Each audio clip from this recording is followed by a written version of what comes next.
Back at it again, guys. Thanks for checking in. Today, we have a special guest in the house, Estivel Martinez.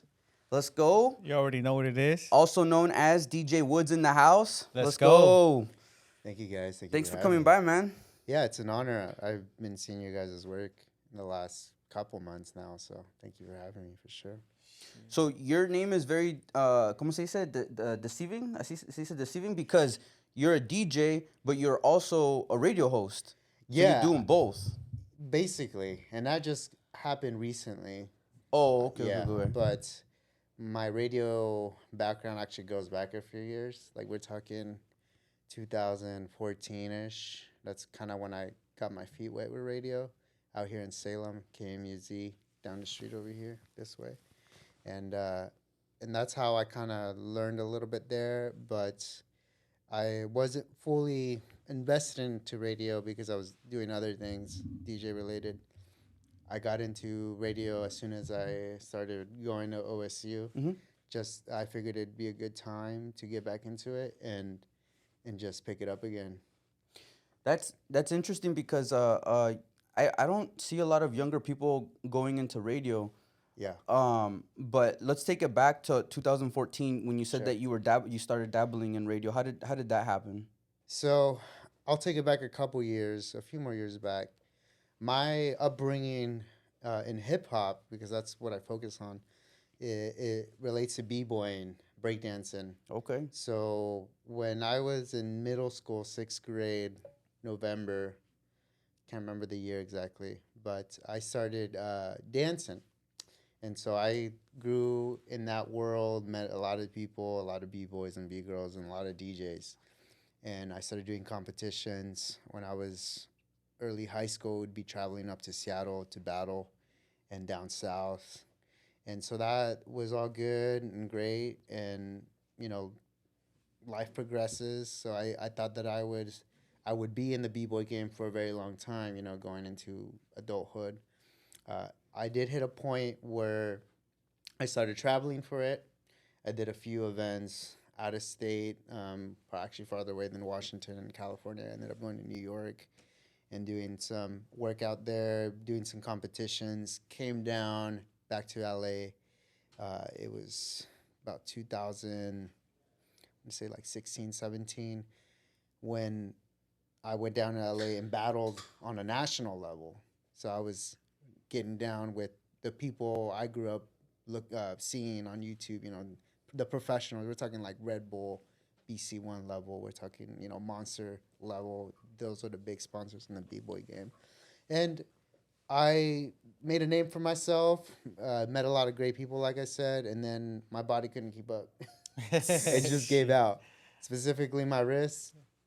Ended up going to the doctor, and doctor said, hey, you know, you're young. I ended up ripping some tendons on my wrist, and he said, you'll heal, you know, because you're young. Didn't happen. Damn. That's what they all say. Oh, you'll be okay. You're young right now. But Next thing you know, dude, 10 years later, you're still fucked. Yeah, and one thing that kind of derailed that career, I just didn't necessarily take care of myself. A lot of b-boys got into conditioning and training like formally.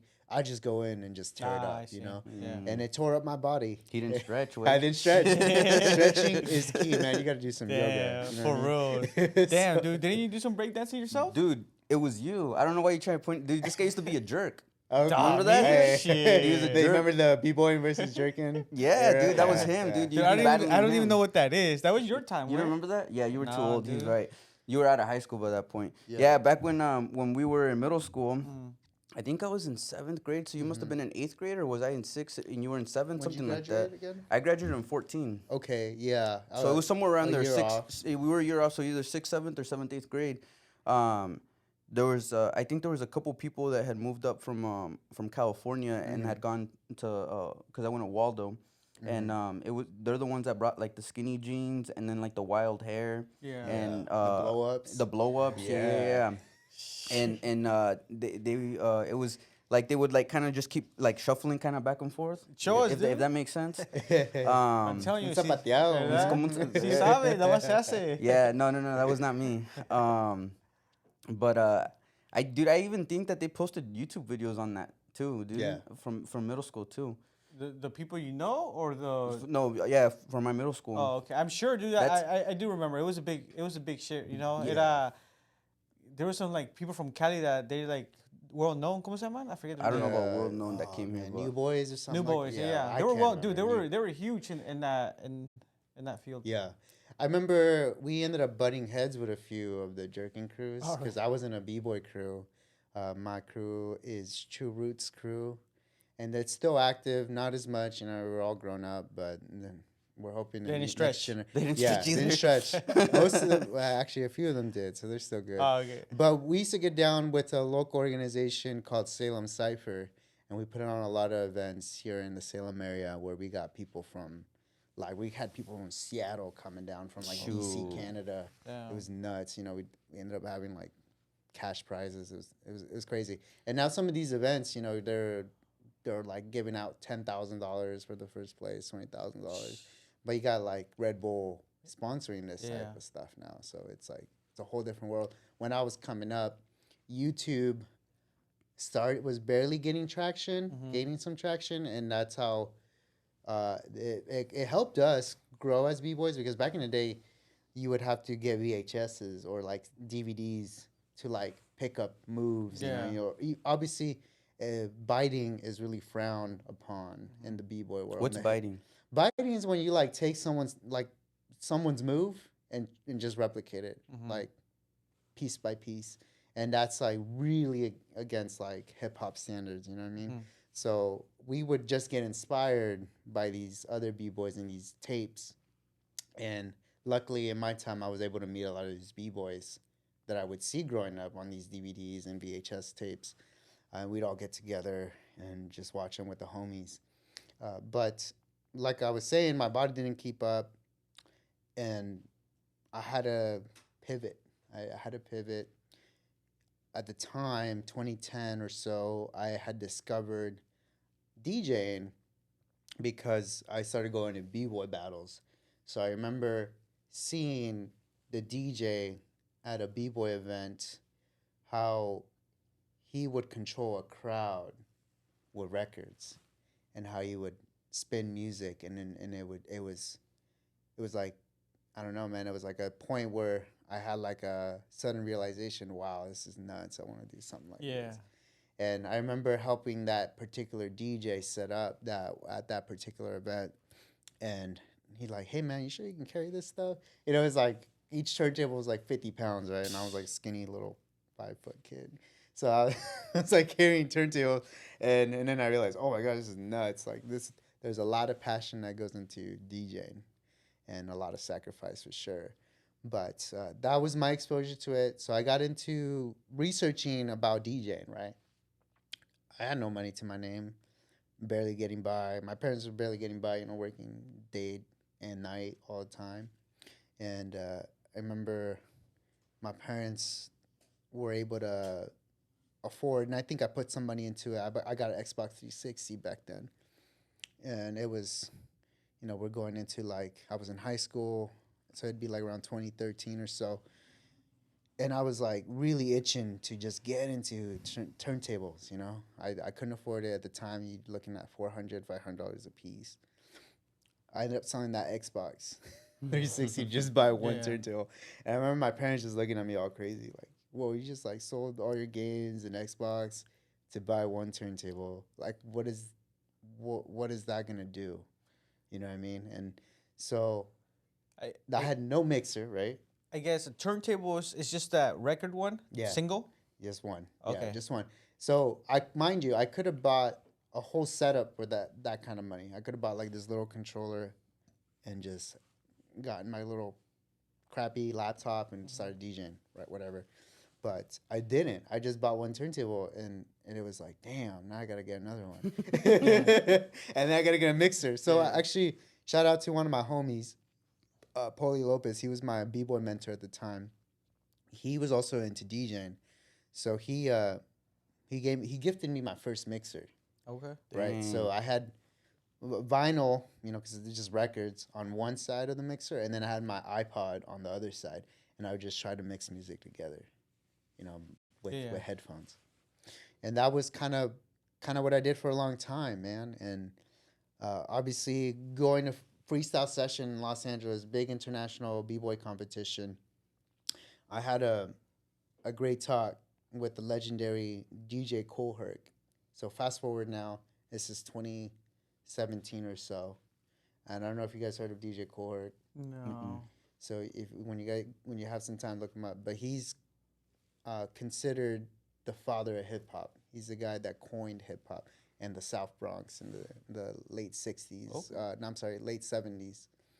So he's the man that started it all. You know, he did the back to school parties on 1520 Sedgwick Avenue in the Bronx. And I talked to him. He's like, "Hey, man, like a maybe 3-4 minute conversation." I was like, "Hey, I want to get into DJing. Like, what kind of advice you got for me? You know, just something off the hip." And he said, "You know, just be true to yourself, be true to the hip hop discipline, you know, and just be transparent with people. Just be you." And then he like kind of gives me a hug, you know, and I got a picture on my phone. So we take a picture, and he's like, "All right, man, I got to jump on." And he goes on and like rocks the crowd and DJs for like an hour. So I come back to Oregon. Obviously, I had been, you know, messing with turntables and trying to get into it, but I didn't know how to mix. You know, I didn't really know anything. So I come back to Oregon, and then I started networking like crazy. It's like, all right, I'm just gonna start DJing, you know, because my health ain't gonna keep up with the B-boys. You ain't got to stretch here. Yeah, it's like, man, it's like I told myself I really need my hands still, you know, in life, and like I can still use my hands to spin records. Yeah. So that's what I do. And I come back. I end up linking up with some local DJs here in Salem, and then they after a while, you know, they'd have like little get-togethers, and they'd have setups, you know, turntables and mixers, and at that point, you know, I had finally gotten a second turntable, and I had another mixer that was a little bit better than what the one my mentor gave me, and so I started really wanting to learn now. I was like, okay, I got to get this down. I got to learn how to mix music like legitimately. I ran into my who has become my DJ mentor for many years. He brought me into the fold about 20 as soon as I turned 21, so it was like 26, 17 as well, right? So I was already 21 at freestyle session. Came back, and this guy, he said, "Hey man, you know, I'm a working DJ. I see that you want to learn. I see that you're a little bit serious. How about you come like shadow me, you know, for some time?" It's like the only caveat to it is that you got to drive. You got to drive me to my gigs. Yeah. You got a DUI. I won't get into the details, but that you got to take me to my gigs, man. I was like, all right. So that's when I get down with Hit Squad DJs, you know, and that's the DJ crew I'm part of now. And so Hit Squad DJs? Yeah, Hit Squad DJs. It's a national crew. We got chapters all over the U.S. And so I remember going to the club, the first nightclub, and I obviously had practiced a little bit. You know, this guy that I'm taking to these gigs, he's like, "Hey man, come over to my house. You know, we'll mix some records." Completely train wrecked it. You know, like just didn't know what to do. But he kept pushing. He's like, "No, just keep practicing. Just, you know, here's this song, here's this other song. Just practice these two songs. Just keep practicing." And then one day, like, it just started clicking. You know, I was like, "Man, okay, I don't sound like shoes in a washing machine anymore. It's starting to sound uniform, you know." Yeah. Boom, boom, boom, boom.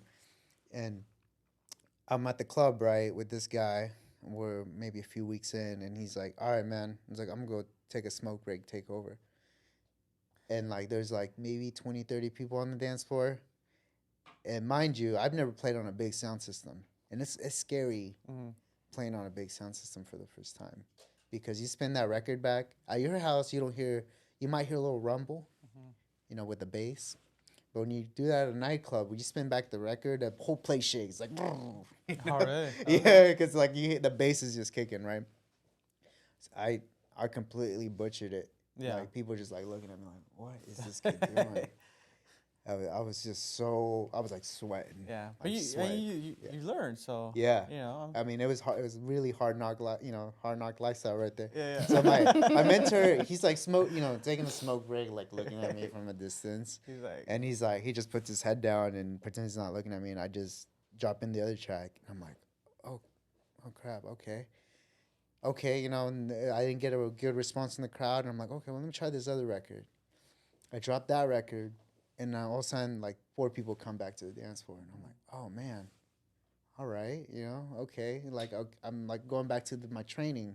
It's like just drop it on the one, and boom, all of a sudden, more people. yeah, 3 weeks later, man, I had like the club jumping. It's crazy. It's that's crazy. crazy.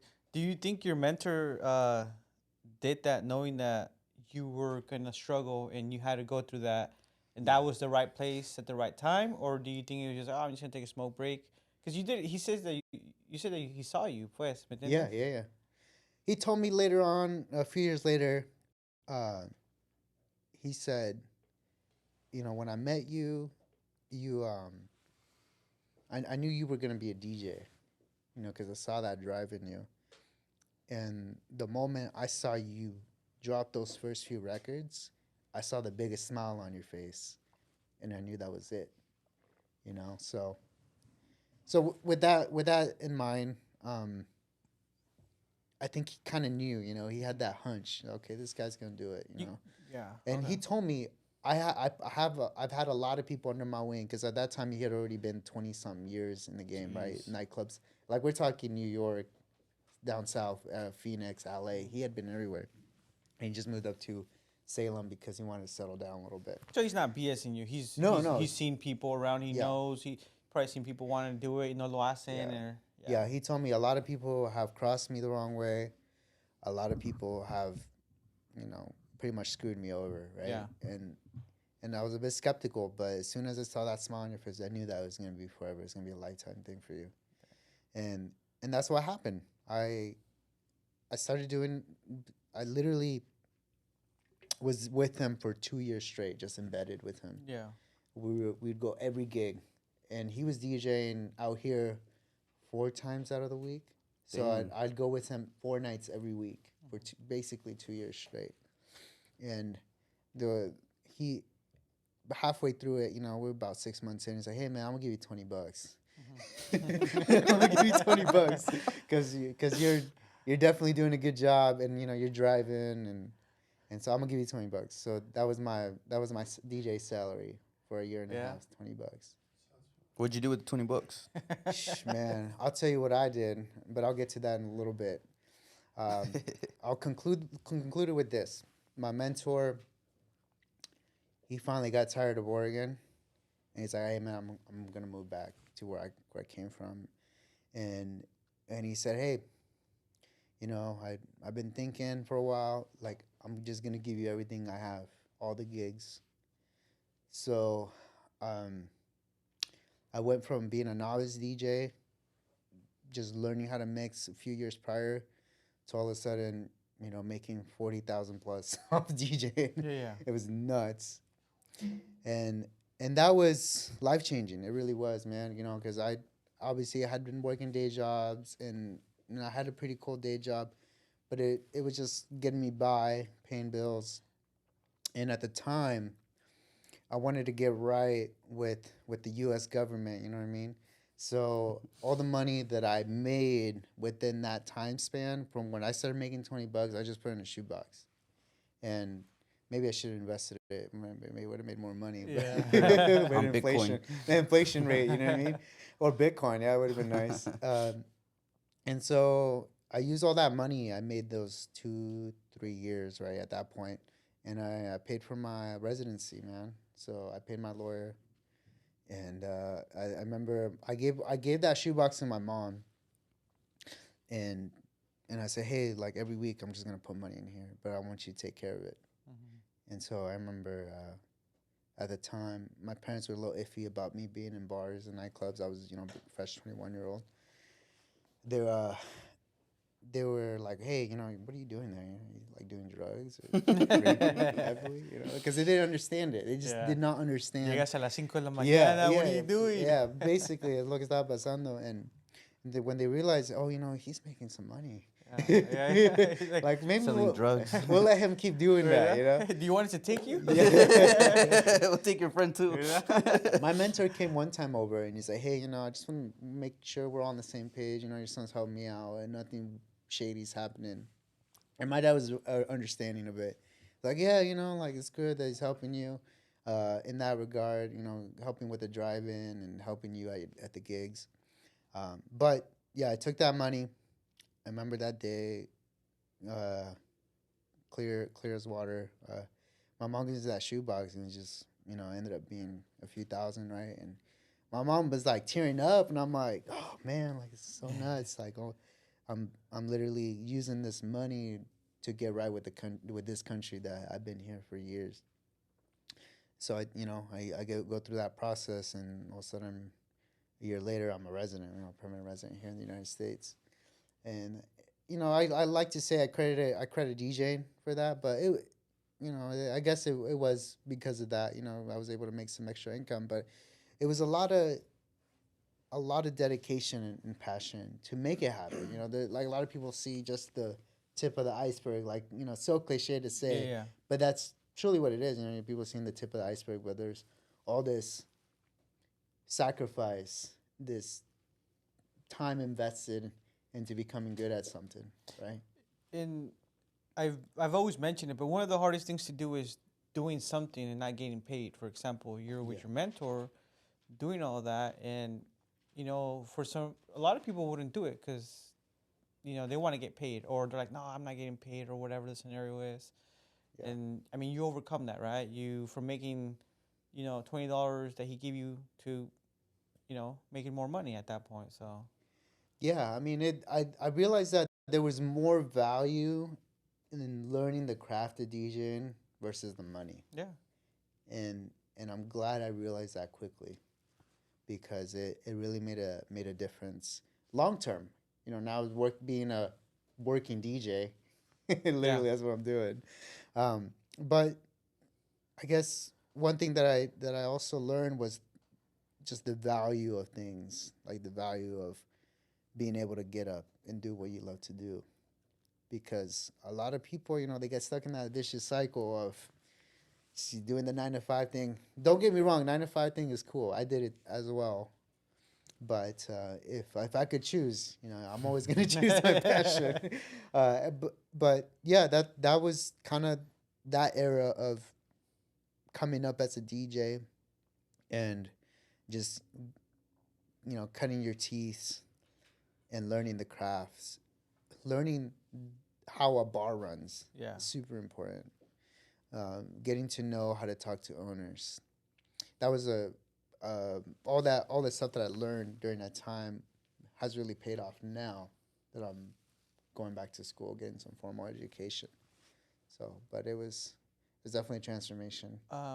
When I met you, dude, it was probably, how many years was this, dude? This has been a while, no? It's been a minute. It's probably like what, 2023, probably like 2015 or 16? It was probably 2015. Yeah. 15, Yeah. 15, 16, 17. Because you're doing all those house parties. Yeah, that's what I'm saying, dude. I met him at my house party, dude. It's like, they were like, we're gonna invite DJ. I was like, oh, it's cool, No, dude, fucking speakers, pinche table, todo ahí, güey. Dude, I don't know. I think it was a Halloween party. How many times did you go, dude? We, with the homie Daniel, we ended up doing a few parties, like couple parties. Oh, so it was probably like 14, Yeah. 15, 14. Yeah, Más o menos. It must have been 15. It's cuando, because it's like when Daniel started working at Xfinity. Yeah. Yeah. And he met Manny, and then Yeah. brought Manny along, and then we're like, here. I'm like, dude, what are you guys doing? Oh, shit, fuck. Dude, pinche fiesta ahí, güey, en la casa de Abel. I got some video. Dude, we gotta see it, dude. We gotta pull it from the archives, but For I'll show you reals, right dude. here. It's probably like 14, 15 that I met you then, huh? Yeah. Is that when yeah. you were like starting off, entonces, más o menos, where you were probably a year in or two? Yeah, That's what you said? I was officially, I kind of started messing with DJing like 2011, but like I said, I didn't know what I was doing. I had no guidance at the time, but that's when I started doing the house parties was around that time. But formally, as a working DJ, it wasn't until like 2017 or Yeah, so. but the house parties is when I met you, though, right? When you Yeah, estabas ahí practicando. Yeah, I mean, I didn't know what I was doing, to be Yeah. honest. No, dude. See, that's the thing. You know, it was cool. You know, Yeah, it's but it like, was a dude, good it's just time. fucking. Ya cuando estás tomando tos, yeah, it don't matter, dude. Yeah, no, that's one thing that I realized pretty quickly, man. It's like, house parties are cool because anything goes, but that's also a bad side about it because anything True. goes. One thing I always wondered, dude, is like as a DJ, like how do you like go today? Do you have like a big playlist already for your set? Like, for example, like tell us about how you're gonna DJ. Like let's say tonight, let's say you're gonna go DJ. Do you already have a list? Yeah, so one thing about being a working DJ, you got to be on top of the music. We subscribe to record pools, which feed us all the promotional stuff, all the latest stuff. We pay a monthly fee, so we get all this music directly from sources, right? So we download the music, we prep it, we make our playlist. The way I do it, I break it down by months. So I got, what's hot, hip hop that's hot in right now, March or April. That's how April Fools, right? So I add all the newest hip hop there, and then I got my go to kind of playlist that I know is gonna hit every time. But sometimes I'll sprinkle in the new stuff, like okay, I got this new track by Tyga or Drake or Stallion, or some Bad Bunny, and then we'll mix it in, right? But the type of DJing that I do and a lot of DJs are doing now is open format DJing, which you got to play pretty much everything in a club. So I'm going from like, a rock set for about 40, 30 minutes, playing all kinds of sing-along type rock music from the 80s, maybe a little bit of the 90s, jumping into like maybe Bad Bunny. Well, yeah, we could do that, but I'll go from like that to hip hop, some Latin. You can mix and match. Right? Yeah. So that's what I do, and it's all about reading the room. There's a lot of psychology in DJing. That's what I was gonna get to, cause like what do you do? Because I pay attention, right? When I go there, I pay attention and I see people playing music, and out of nowhere, I see they just put like a random song or like a random, maybe it's their favorite DJ's favorite song or whatever, and you can kind of see that the room kind of changes a little bit. Yeah. But then what do you have to do something to bring them back. So what goes through your head? Like oh shit, I'm gonna go back to this song because this song always hits. So first and foremost, when you're DJing in that setting, like a nightclub or bar, it's all about numbers. The bar has to hit a certain number, and you want to rotate people in and out of the dance floor. That's why we play different genres. So when you want to bring certain people back, you kind of study them. What I do, I'll look at someone sitting down, and are they tapping their foot? Are they bobbing their head? Are they like playing a beat with their hands on the table? Are they like, did they have a smile on their face? And you pick up on those cues, and like, okay, this track is hitting a little bit with this particular group over here. Okay, let me drop another track, and then they're like, oh, this is my track, and they'll go dance. Yeah. And that's what we do all night. It's like, it's a big puzzle. It's a big jigsaw puzzle every night that's different, and you got to solve it in those 4 hours. The sooner, the better. Yeah, that's crazy. Yeah, that is crazy. That's awesome, dude. I never looked at it that way. That's pretty cool. Yeah, and obviously you got to deal with management because management will come up. Hey, we need this now. Hey, we got person buying bottles. I need you to play this track now. So you got to factor that in and mix smoothly still. Sounds like this guy right here. Cuando se pone borracho, que corridos. yeah. So can you imagine you're playing some Miley Cyrus track and you gotta play Grupo Firme. Yeah. After that, he gets hyped. He's like, "Here, Grupo Firme right now." Nah, I get hyped with Miley Cyrus. I'm in VIP right now.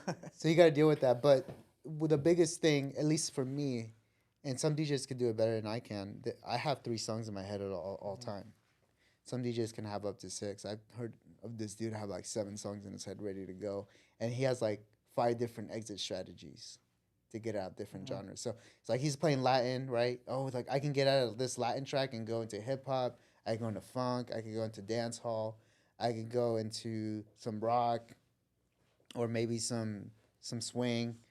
So this guy, some DJs just they just can do it that way. But I try not to be so sporadic. I try to play, maybe 3 tracks that are similar. If it's Latin track, I'll play some Yandel, some Bad Bunny, some, maybe old school Daddy Yankee or Pitbull.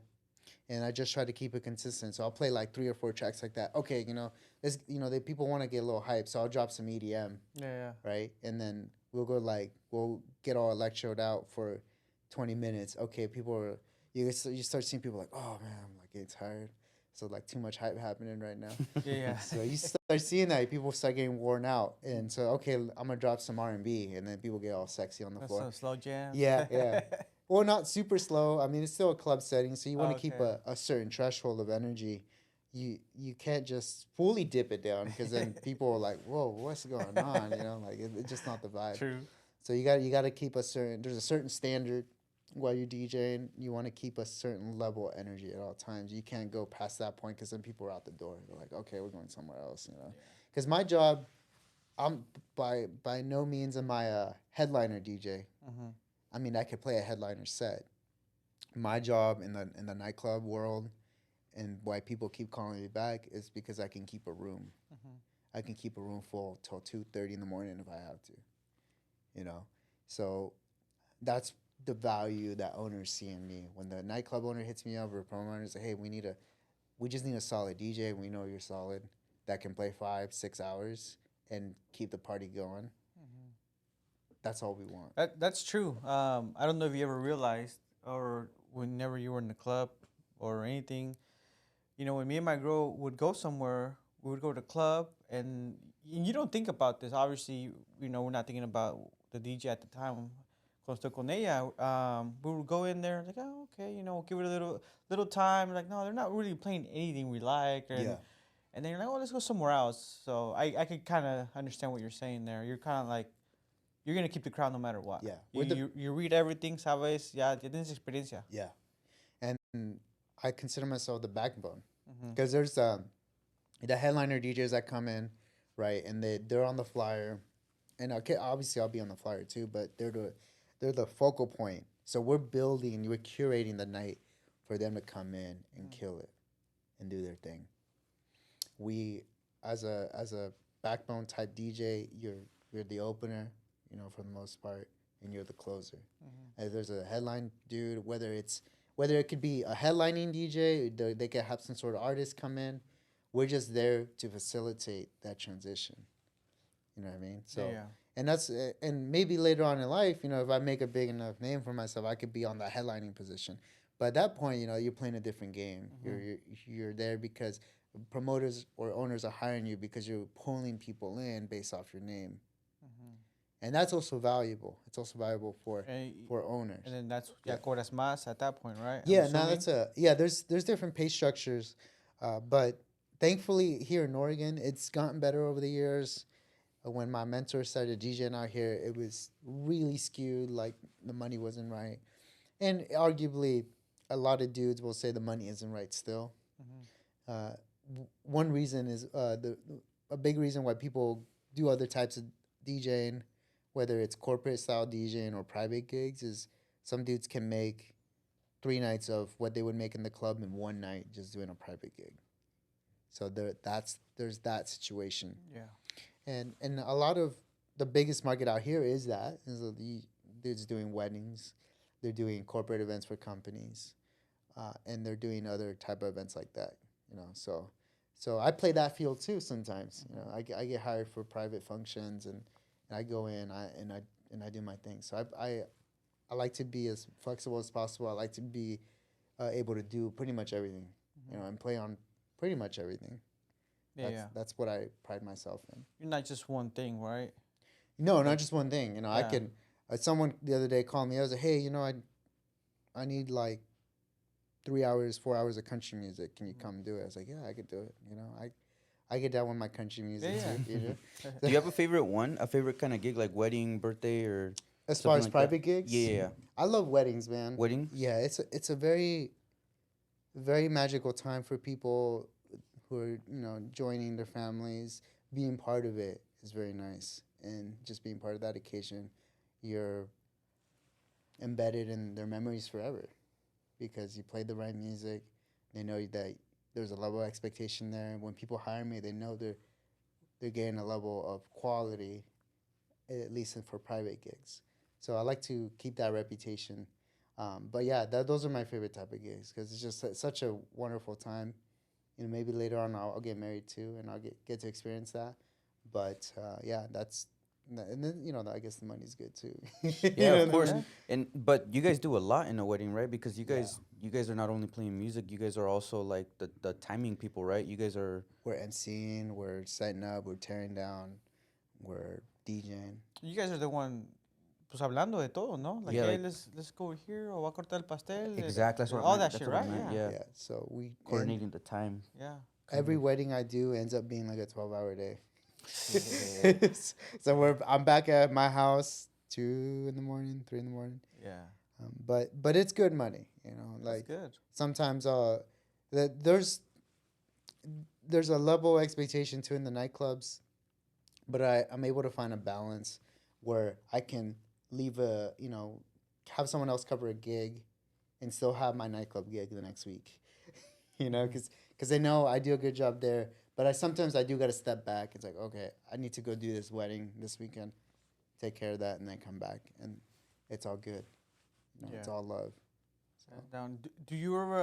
I'm curious. Do you ever mix like? I've seen like some big DJs. I don't even know their names, but I've seen like on social media, like they start off con Vicente Fernandez and they kind of mix to like more like jumpy EDM, music, or whatever I've that is. seen that, yeah. Yeah, a lot of that stuff. I think one specific person I saw do that was like Steve Aoki and Deoro. Most of those type of mixes, they're already like made. It's a remix. Oh, okay. So you just hit play. It'll transition for you, right? You can do it live. You can. Or do you ever play Like that? mash up tracks together like Yeah. that. Yeah, absolutely, yeah. That's definitely a style of DJing that is very. It's a very hard style to do, but it's definitely something that I've learned throughout the years, just being in the nightclub setting where I can like drop in an acapella and throw instrumental over it, or just completely take that like Vicente Fernandez track and make it into like a EDM, just drop an EDM. Because track. that takes like talent, pues, like Yeah, skill, like yeah. como que cómo lo haces, like is this the place to do it, not to do it, Yeah. Does that go through your mind or? It does. Right? It does all the time. Sometimes. I could just imagine Yeah. being all nervous. Should I push the button? Well, dude, it's because see when I listen to this and I look at this and I see this, I'm like, dude, that execution was nice. Right. I see that was legit. The way they mixed it like this, I really liked it. Right? Yeah. I remember a lot of the times. Well, obviously I'm Mexican, but it was all with the chona. They always mix the chona, Yeah. and that over time nationwide, that's kind of everywhere now. Yeah. But then I started seeing como Vicente Fernandez and other people that are a little bit more low key, but people still know. Yeah, I think now with our generation coming up, hearing that music from our parents, we're taking that and just refreshing it with other stuff. Some people like it, some people don't. But what goes through my head, sometimes, you want to just take a risk. And when it comes to DJing, obviously you got to know your fundamentals. You got to know, okay, this is how you mix tracks. This is where you got to mix a track in. This is where you got to mix out. There's a lot of music theory in DJing. So when you got all that down, you got the fundamentals. You can like spin music with your eyes closed, basically. Then you can start bending the rules, not breaking them. You don't want to break the rules because then that's what makes people leave the club. But you can bend them. It's like, okay, I want to get a little experimental and do this, and yeah, sometimes just risk. Okay, I'm gonna just try this out. I want a reaction, whether it's good or bad. I just want a reaction sometimes. Yeah, 'cause I think that's fun, dude. I think Yeah. it's tricky, but then again, that's It makes you your own person. Your own DJ. Basically, it makes you have your own sound, and that's really hard these days because everyone's playing the same stuff. yeah. So it makes you stand out on the other DJs for sure. Do you ever play like Mexican rock? Yeah. Yeah. L3, Oh, you do. Maná. Oh Yeah. shit. Maná. Damn. Maná, they're coming to Portland, I think. And Yeah, the Moda Center in a Yeah. couple months. Couple Yeah. Yeah. Yeah, no, man. My parents, they're from Mexico City. Yeah. Son chilangos. Yeah. You're Dutch Chilango too, no? Huh? You're Dutch Chilango My dad's también? Chilango too. Yeah. Yeah. So I came up, my mom was cleaning when I was younger every morning, and she'd play like El Tri, and then play cumbias and stuff like that, Yeah, I So see. I heard it all, man. That medio metro stuff is hitting. Oh, for real, huh? Yeah, dude. My dad said that was all the music that they would listen to in Mexico City. And he said that they would really frown upon like corridos and stuff Yeah. back then. Like it was really frowned upon. My mom's from Michoacan, and that's all that they listened to over there. So Yeah. when he moved out to Morelia for a couple years, and he saw the music that they would have, and they would all look at him weird when he would play his jams, but Yeah. he would look at them weird for playing the corridos. It goes was both just- ways. It Yeah. goes both ways. Yeah. But I think now with a lot of, the new generations coming up here in the U.S., a lot of it's mixing together. Yeah.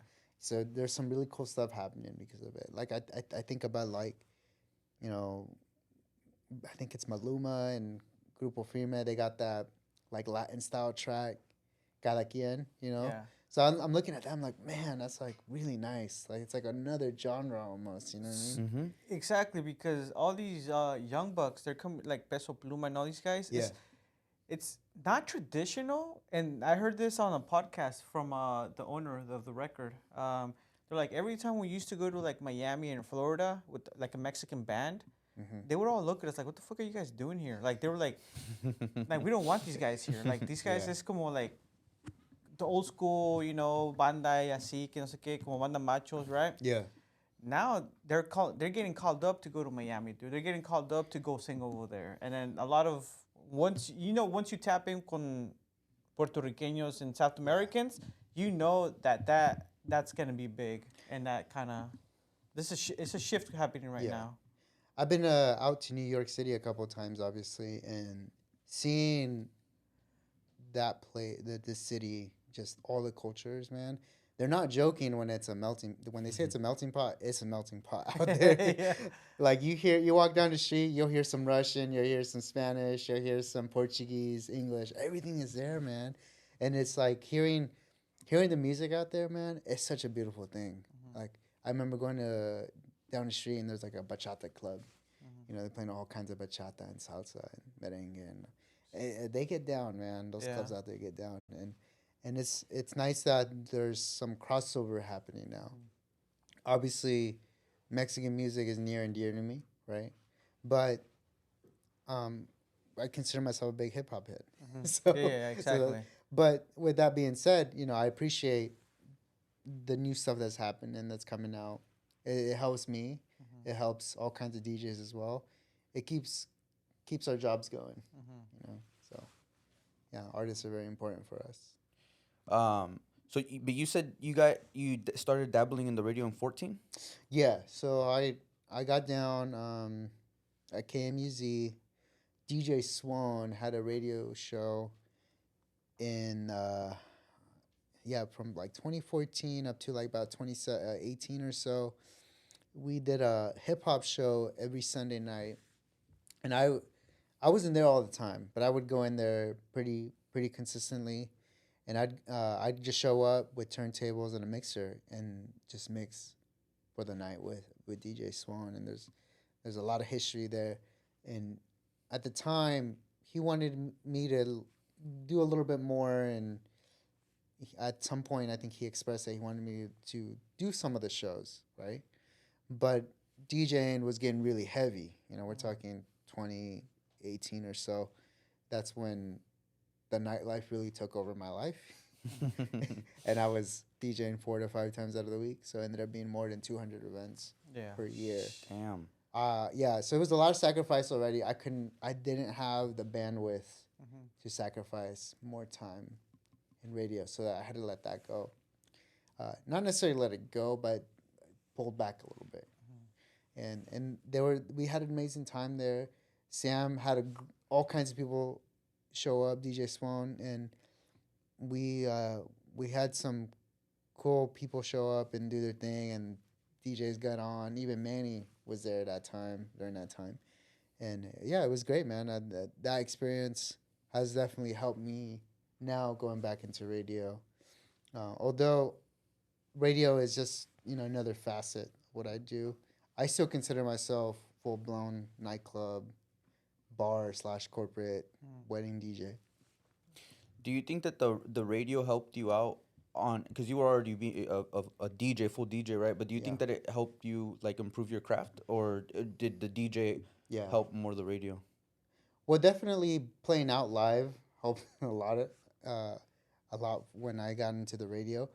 But doing radio work is a different monster because you don't know who's listening. You don't know who's tapping their Yes. feet. Yeah, exactly. You're not seeing any of that. So it's definitely a different experience. It really is. And I would say that on radio, you got to be extra clean. You got to be really tight with your music because you don't want someone driving down the road and be like, what's going on? You know, this mix is terrible.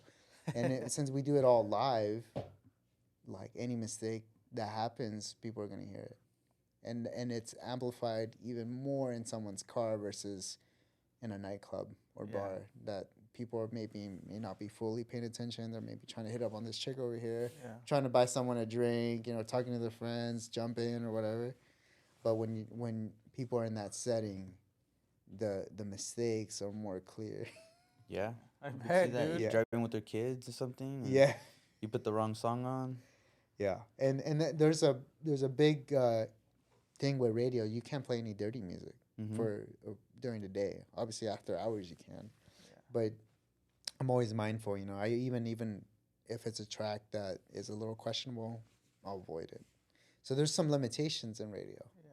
Definitely limitations there, and you got to work with FM managers, the radio. There's different people that do different things there, and you got to communicate with all that. So there's a little bit more bureaucracy in radio, more than I think in a nightclub, and it's more formal. You know, you got to go in with your A game.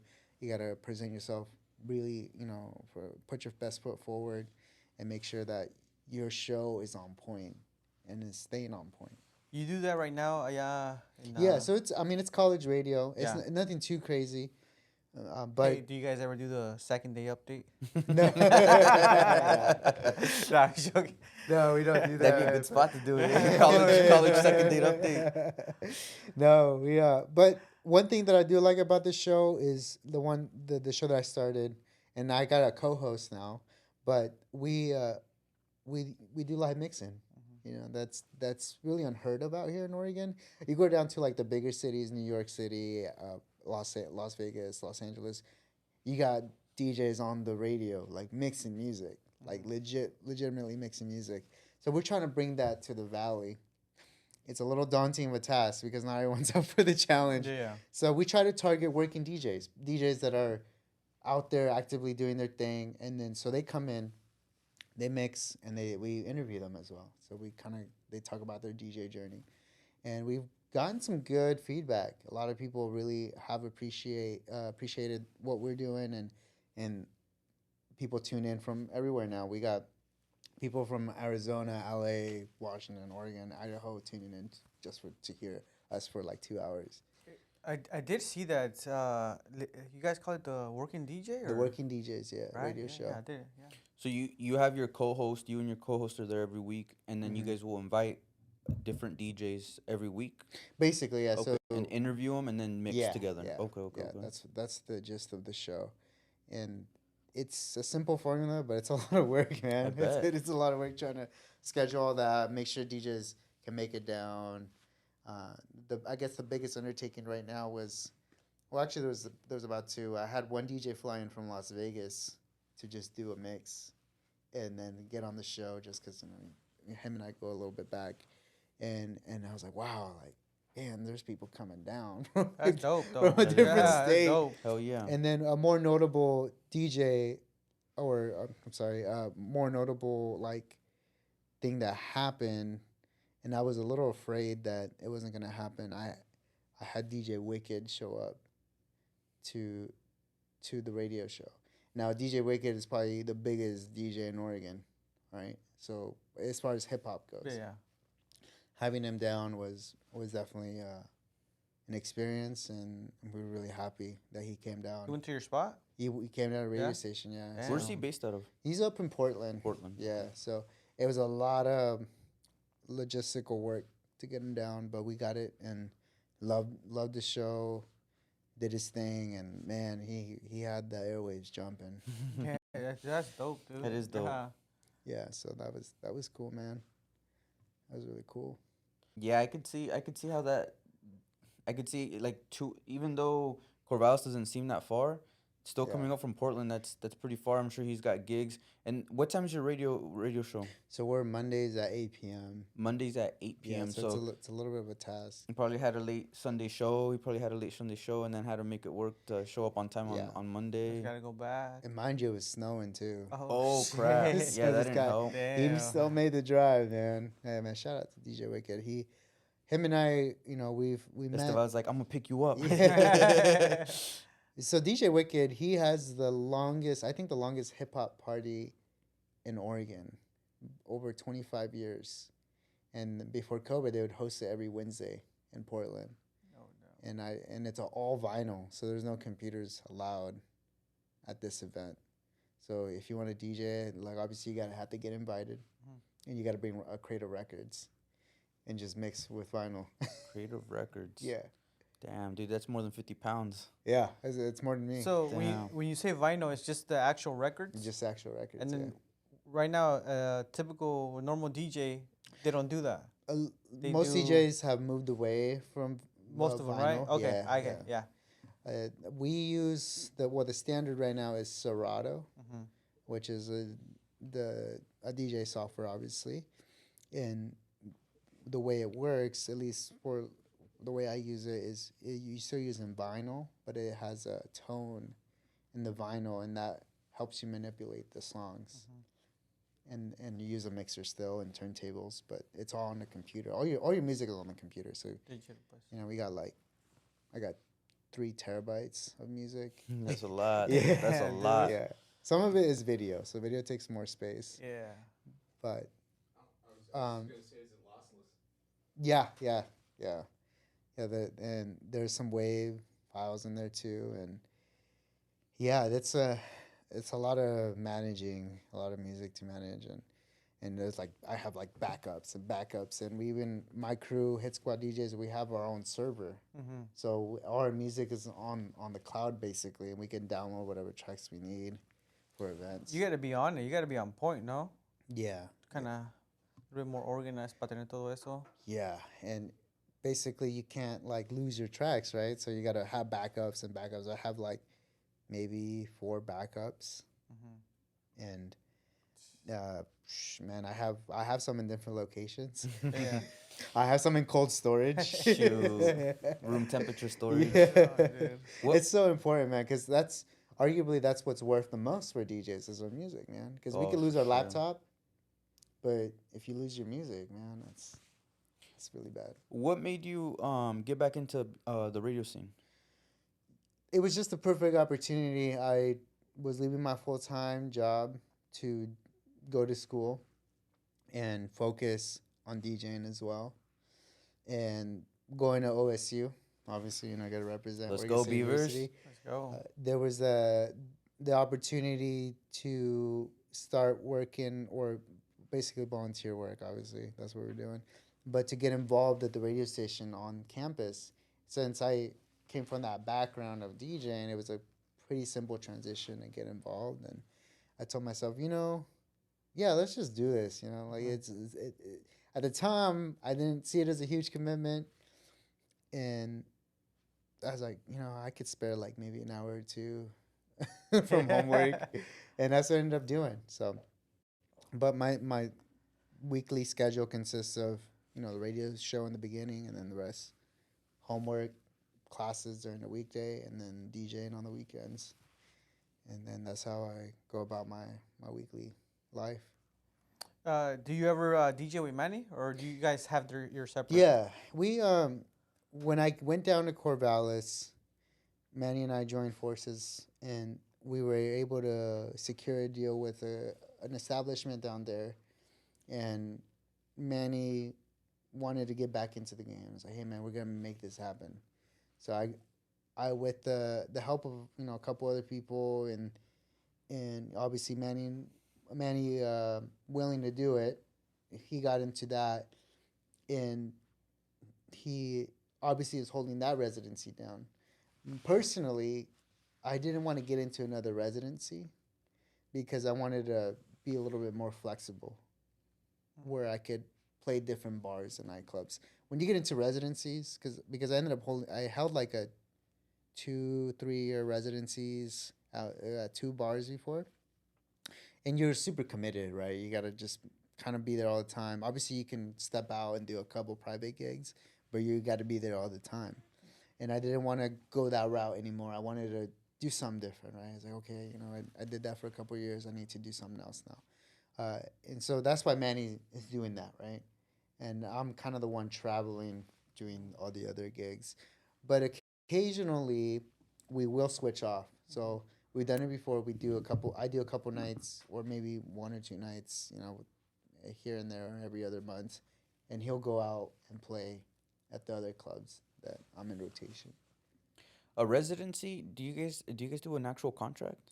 Yeah, there's definitely contracts involved. Yeah. How long is usually a residency? 6 months, a year? We forecast residencies for on a yearly basis. Yearly basis. Yeah. And so we lock those in about a year, and then the establishment will come back to the DJ, in this case Manny, and be like, okay, we want to keep you another year, basically, because there's a lot of tax that, obviously there's a lot of paperwork, a lot of self-employed income that comes into play, right? So you got to forecast that too. The bar has to commit to it, and then there's all that paperwork that goes with it. So, yeah. What's up? I think we were down in that one town over there, and it was during the week. Corvallis. Corvallis. Yeah. Was it Tuesday, Thursday? It was on Tuesday or Wednesday. Yeah. So What nights are you there? Wait, you guys restarting to do the clap thing? Oh, Okay. Okay, just saying. I'm gonna do wide shot. One of you clap, just one. all right. I'll clap. Okay. You said. So going back to Corvallis, we are there. Well, Manny's there Friday and Saturdays, but we'll come in there and just kick it, on a weekdays. You gotta let me know when you guys are down there. we don't go too often. It's just that it was for work, so we're down there, and I think it was a Tuesday night, I dude. think it was a Tuesday night. Yeah. We went there, and people. I think one of his people that worked there, it's like, hey, I got a spot. Let's go over here. So we went over there, and this guy got a little too drunk, and there was a karaoke night, and Yeah. and next thing you know, I anda cantando, and Yeah, we went wild, dude. I never karaoke'd in my life, dude. But a little bit of alcohol in me, and I was Yeah. like, "Shh, give me the mic." never, dude, never. Say And then less. then after a while, I think the girl that was there, she just turned off the mics, and Called it a night. It was I think it was your choice of music. I think that's what it was. no, dude, that type of vibe, it's who's that band again? The Red Hot Chili Peppers? Yeah, yeah. No, And- that one they didn't cut us off. No, they cut us off no, on that no, one. that one we did the whole song. After that, other people went on. That was good. But then we put the Boys in the Hood on. No, they cut us off Oh. in That's the, when they cut us They cut off. us off in the Red Hot Chili No, Peppers. not that was the first song, the second song. Dang. But I think you can't go from. I don't think you can go from Red Hot Chili Peppers to Boys in the Hood. Like I think that just kind of maybe killed the vibe. I don't know, but It's because we didn't know anything. Él no se sabía de Red Hot Chili Peppers ni Californication. Todas las canciones de ellos. Yeah. So, I noticed they cut us off from those guys. And then the Boys in the Hood, dude, we didn't know the words, dude. We didn't know none of the words. So at that point, you're just kind of just like, and then it's annoying, right? And I'm sure for her, it's annoying. I'm sure it was annoying for her. And he was just trying to shine, dude. I was trying to shine. I was trying to see if I had a career in that, but it ends up I don't. Liquid courage, man. Yeah, Liquid it's courage. liquid courage. Yeah, but there wasn't a lot of people, so that's why we were out there. Yeah, I didn't get no one knows me out there. I didn't get my feelings hurt. I mean, there might be videos out there, but it don't matter. Well, when it comes to drinking, that's a great topic. Back when I was DJing about 4 or 5 times out of the week in 2018, 19, before the pandemic, man, I'd have maybe 2 or 3 beers per night. So you do the math. That's a lot of drinking. It's a lot of calories. A lot of calories. And I remember I hit a point where I'd get up to do my day job. I'd get up like 10 a.m. or something. And I'd be like, oh, just dragging myself out of bed. Because I'm a beer guy. I love beer, And it just was so bad, man. It was so bad. When the pandemic happened, obviously everything shut down. There was no DJing besides streaming. Mm-hmm. And then that means no alcohol. So I ended up losing about 18 pounds during the pandemic because I stopped drinking. And I felt so much better. Man. And I told myself, I don't want to feel like that ever again. I just got rot, man. I was getting to that darker beer too. Darker beer was killing me. I was like, you could see it in my cheeks. I had my barber told me the other day, hey man, like you lost a lot of weight. And you're not a big guy. But you lost some weight. Because my face was like, you could tell. And I was like, I was like really skinny coming out of the pandemic. And also just health reasons, man. I don't want to get too plastered every time. I'll cut loose here and there. I'll cut loose. But I want to maintain my health. That's really important for me. And alcohol, it's not the vibe when it comes to long-term health. Yeah, long-term health. I see a lot of DJs, man. They get stuck in that vicious cycle. Yeah, they're hurting by the time they're 50, 60. So I learned from their lessons. Yeah. Y'all get free beer? Yeah, for the most part. Actually, there's one club, and this happened recently. Had a homie come with me, and that bar, they're so caring, man. They'll be like, "Woods, you want a beer, man? You want a beer?" And I was like, "Nah, man. I just want some water. Just drink some water."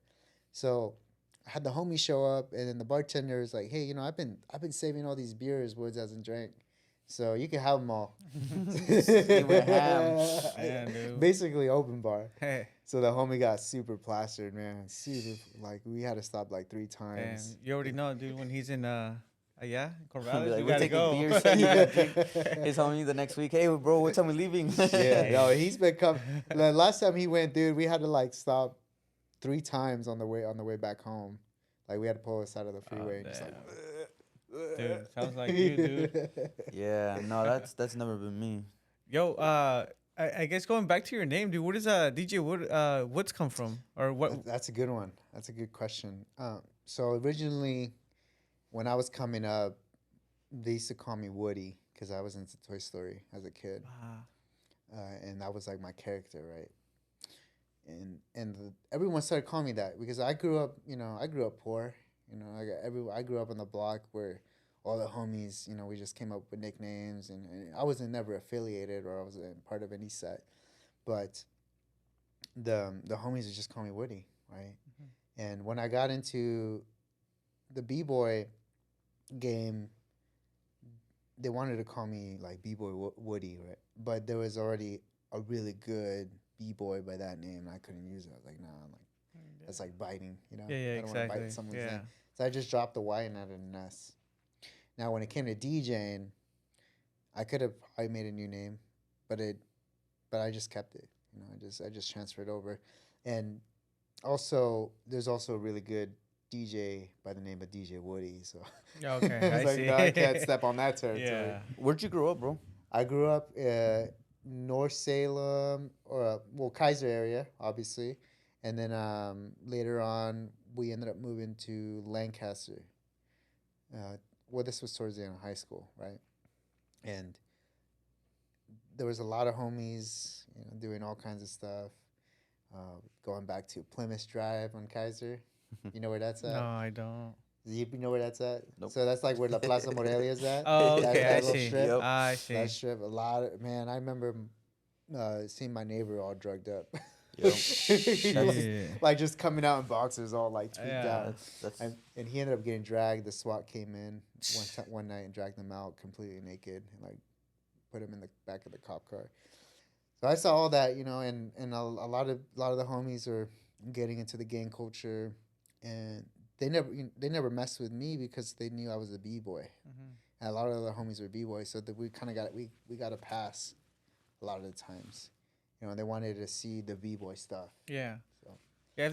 If they like something, they'll Yeah. they'll let it slide. They're like, yeah, whatever, it's cool. and it's urban, it's Yeah. Urban. a hip hop thing, and people respected that at the time.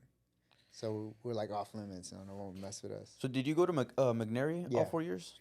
Yeah, Okay. I did. Before we get into your high school, tell us a little bit more about yourself, dude. Like, naciste en donde, Hidalgo? Yeah, so I was born in Estado de Hidalgo, in Pachuca. I came up to the States as a kid, and I just started life. I briefly lived in Anaheim, Disneyland, for a little bit, and never went to Disneyland, even though I was there as a kid. So we came up here for my parents, were looking for work, being an immigrant family. We didn't have much. I remember Dad pulled up in a Toyota pickup truck, and his homie drove down all the way to LA with him. And my dad's like, hey, we're going up to Oregon. And we literally loaded up in the back of the bed, had a little snug top, and just drove up. Damn. They just woke you up and just like, woke you up, like, hey, let's You go. got siblings? It's nada más Yeah, tú? yeah. No, I got siblings, yeah. Yeah, they're doing good in life too, man. You the oldest, youngest? No, I'm in the middle. Middle? I'm in the middle. So that happens, and then all of a sudden I'm in Salem, Oregon. I'm like, man, it's like the last frontier out here. Yeah, it's cold, windy, rainy. What is this? Yeah, it was a big culture shock because I barely knew any English. But Right. when did you move from Anaheim aquí? That was like 99 or so. No, what age? I'm Oh, sorry. I was about 3 years old. Oh, okay. I was I a see. baby. Oh, I was a okay. baby, yeah. So we got through that border, and that was a rough time too. As an immigrant, unfortunately, in this day and age, a lot of my people, man, locked up in cages right now. So Yeah. that's always in the back of my head that I always got to be grateful for what I have. Exactly. So You said you didn't speak Spanish when you were in Salem, or I English? know English. English. I met my best friend. I met him. He was my first friend in Salem, and he kind of showed me around. We grew up on Broadway, right by Tweakerville again. All kinds of drugs. I remember all kinds of drug busts happening, and no, not to be mean to the area. It's a beautiful neighborhood, but it has rough edges. So the homie he started introducing me to everybody in the block, and I didn't know any English. And At what age, bro? I was about 4 at that time. 4, now, okay. Yeah. So, but I picked it up quick. I was a kid. I started going to school, and they put me in bilingual classes. I ended up going to Weddell Elementary in Keizer. I learned Spanish and English at the same time, which actually paid off in the long run. I could still write in Spanish pretty okay. And then I ended up going to Claggett Middle School, and then high school happened, McNary. And there was ups and downs at McNary, especially as a high school kid. Like you want to rebel a little bit. You want to be a little defiant. And I think a lot of people go through that. I went through it. So, but yeah, high school again. It was mostly b-boying until I got involved into DJing towards the end, and I started messing with that. And nothing serious, I had aspirations to be a DJ, but man, I didn't have no money really to buy equipment during that time until I sold that Xbox. It was that Xbox, man. Shout out to Microsoft. Yeah. That's dope, dude. Do you remember seeing? Do you know Camarena from McNary? Yeah. Yeah, he was here. He was he was one of like a first or second or He was third. our third. Third one. He was like our third one. Yeah. I didn't interact with him a lot, but yeah, he was a cool guy. I guess if you didn't interact with him, that That's was a good thing. Yeah. Yeah, because he was. Yeah. His department. Yeah. He didn't want to be there. Yeah. Although towards the end I was there, but I've never really talked to him. I remember my senior year, I was pretty much done with school. I only needed one more class, and I missed like 3 months of school. I was just like being a rebel, Senioritis kicked in, and then Senioritis. Yeah, man. Actually, the resource police officer went to my parents' house. Oh, and shit. said, hey, where's your son? And like my New parents York, he's performing out there. yeah, my parents were like, Llega a las 3 de la mañana. I don't know. my parents were like, we have no idea. Yeah. So they ended up finally getting a hold of me, and they're like, hey, you got to come back or you're not walking during your graduation. And that's what brought me back to school, and ended up being in school suspension for like a week. I had to be there I had about 5 weeks of in school suspension, and I remember the person there is like, hey, like you're not a bad kid. I don't know what you're doing here. He's like, just go back to your class. Mm-hmm. So I ended up just going back to Yeah. class. So yeah, dude, I completely bombed my senior year. I ended up getting a couple years free at the college level at Chemeketa Community College. I totally squandered that opportunity. I didn't know what I was doing. I was just still trying to be a rebel, and also the money dried up. I started acquiring some debt, and I was like, nah, I don't want to do this. Like, Yeah. I don't want to go to school and not know what I want to get into, and just keep spending money like that. I was like, so I'll let you in. My first college stint, I went for engineering. It was cool, I did all the math. I was decent at math, but then I realized, man, I don't want to do this. I really don't want to be an engineer anymore. Mm-hmm. So I left that. I left that, and my initial plan was to go to Oregon State University for engineering. That was the initial plan, but I probably would have been miserable, man, the whole entire time. And thankfully, I didn't take that road. So Yeah. Go ahead, sorry. What are you going for now? So right now, I'm at Oregon State University College of Business, studying business administration, but with a focus on international business. Oh. Yeah, so I got some cool things in the horizon. I don't necessarily announce things until they're for sure, but I'm sure you guys will see some cool stuff in the next few months. And I'm officially, as of last Monday, when I finish the term, I'm a senior now. So I'm a senior, and man, it was crazy. Like, just thinking about it, I didn't think I was gonna come back to school. I thought it was it. I thought that boat went and sailed, and it was long gone. But thankfully, I went back, and now I'm a senior. I gotta pinch myself a little bit. I was like, wow, man, I'm That's really awesome, doing dude. it. Yeah. And I'm excelling, man. I'm like a basically straight A student right now, and a couple B's, But I can't complain, especially with all the DJing and late nights, and life happens. I don't got any family. I don't got kids or a wife or anything like that. I got a girlfriend, but life is, at least I told myself, I don't want to start a family right now, because if I got to suffer, I'd rather suffer on my own. Mm-hmm. Yeah. than have a child, suffering with me. So yeah, that's where I'm at. What do your parents say, dude? They're proud of you. They're like, hey. I owe a lot to my parents, man. They always kept food on the table and kept the roof over our heads. But when they I guess the talk came about, going to college, they say, hey, we don't got that money. He's like, you want to go to school, you got to figure it out on your own. And my other two siblings, they took that message and they ran with it. Both my siblings ended up going to Willamette University, practically on full rides, and they ended up getting their degrees. My sister, she got a degree in science, biology. My brother, gosh, I'm blanking out what he got, but he finished at Willamette University.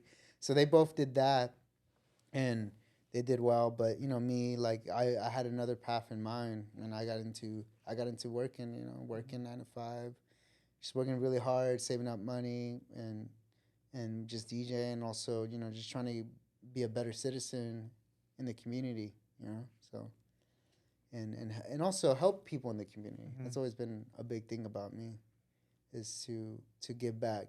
You gotta, sometimes you get schooled, and sometimes you can school people and share the knowledge. There you go. Yeah. Yeah. That's awesome, dude. So That's good, man. Before we wrap it up, you got any more questions, or? I'm good, man. Do you have questions for us? no, I mean, I'd like to say a couple comments, man. This Yes. is Yeah, this for is sure. amazing. I really appreciate you guys bringing people in and doing this for the community, bringing some spotlight to people doing amazing things. And thank you for having me. Yeah, Appreciate no, it. thanks for coming over, man. I mean, It looks like you have a lot of things going on. You're a busy guy. You made time to come with us. Yeah. You know, make the drive. I appreciate that. We appreciate that. So it's pretty awesome having you on. Learn a lot of things about DJing, man. Yeah, hell It's a yeah. lot of insight that you don't think about, and I'm sure that's for everybody, whatever they do. So Yeah. Real quick, before we head out, do you have a few events that are coming up, or talk a little bit about where they can find Yeah. your radio Sure. station? So I just opened up a new Instagram page, as you probably saw. It's called The Working DJs on IG. I don't have a Facebook page for it. As far as Facebook, there's DJ Woods, or you could type in my real name, Escibel Martinez Sanchez. You'll find my DJ page there somewhere. I got my personal IG, Escibel_M. So yeah, give me a follow. This summer I want to definitely post more content, mix, I guess, shows or just mixes in general, and just have that for the public. You could find some on my Mixcloud, and then I will actually post that on my page later today, just to make sure people can see that later on after they see today's episode. And my goal right now is to just keep DJing. I'm DJing Hood River, Portland, Corvallis. Something in the works I will like to say, and that I'll share with you guys, is I want to do a b-boy battle, hopefully this year in the summer, and I've got a couple places in mind. So, b-boy b-girl battle. I might DJ, or I might have one of the more known b-boy DJs come down and do it. Have a cash prize and just have a good time. So that's in the works. And that's dope. That's dope. Don't forget about the That's people really at dope. Jerk. yeah, Yeah, dude, you better Y'all invite us. invited. We do all styles battle. Yeah, dude. All styles. Fix our beef, Yeah. But other than that, I got a lot of private stuff, a lot of corporate gigs coming up, and yeah, I just want to stay busy. I just want to stay busy and keep doing this, make a career out of it for the long run. Hell Awesome, yeah. dude. Sweet, Pretty man. badass. Hey, whenever you mix like a chente or something, dude, you gotta tag us in that one. Yeah, You're recording it, man. for real. I want to see that. I think I have a mix with Jen. yeah, I gotta send or you whatever. that. Some Yeah. Well, thank you guys. El podcast. There you go. Thank you guys. Catch us out Appreciate it. next episode.